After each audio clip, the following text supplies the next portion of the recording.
teve uma outra movimentação, ainda falando do ex-presidente Luiz Inácio Lula da Silva. Hoje um mega manifesto de mais de 1.400 economistas foi colocado nas ruas, trazendo apoio aí, declarando apoio ao Lula e ao Alckmin.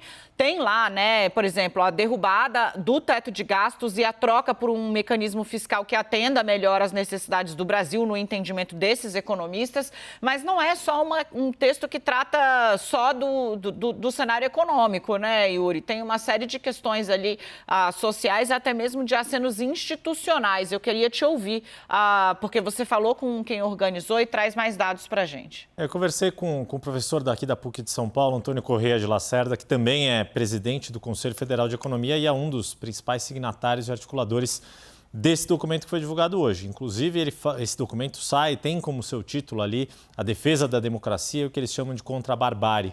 E por que vai além das questões econômicas? E isso, na minha conversa com o professor Lacerda, a gente falou bastante disso. Por quê?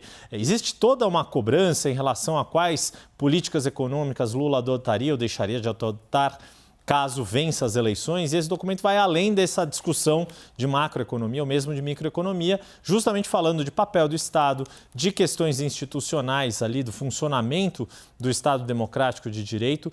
E por quê? Porque isso se reflete nas políticas públicas e no que eles chamam de retrocessos que vem acontecendo, não só no aspecto econômico, nessa diferença da política liberal defendida pelo ministro Paulo Guedes e o contraponto que esses economistas não ortodoxos fazem, mas também de própria ação de políticas públicas que seriam necessárias para um próximo governo. E aí entram também, claro, aspectos como revisão da reforma trabalhista, também usando esse termo, da reforma, mesmo da reforma previdenciária, porque há uma preocupação de sustentabilidade do sistema, mas entram também agendas de reforma política, de relação com as forças políticas, não só as de apoio a um futuro governo, mas de oposição a esse governo, questões da política ambiental, de sustentabilidade, do impacto que isso tem na política internacional, ou seja, tem uma mobilização que vai muito além e nomes, tanto da academia, muitos deles ligados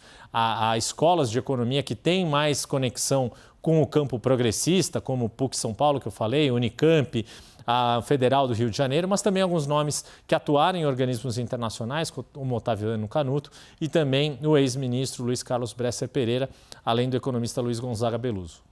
Muito interessante. Bom, é um aval importante, mas tem nomes que já foram citados, né, como nomes de interesse, digamos assim, tipo Pércio Arida não está lá. Eu achei a ausência notável ali para mim nesse documento. A gente não sabe se ele vai entrar, Dani, mas o que o professor Lacerda me explicou também é que eles fizeram esse documento agora com essa quase 1.500 assinaturas, mas vai ser aberta uma nova rodada para adesões. Porque, por exemplo, outro economista que foi muito citado no campo próximo ao PT, que é o Gabriel Galípolo, ele não está nessa primeira leva de assinaturas, mas ninguém tem dúvida de que ele assina embaixo de todas essas manifestações que estão nesse documento.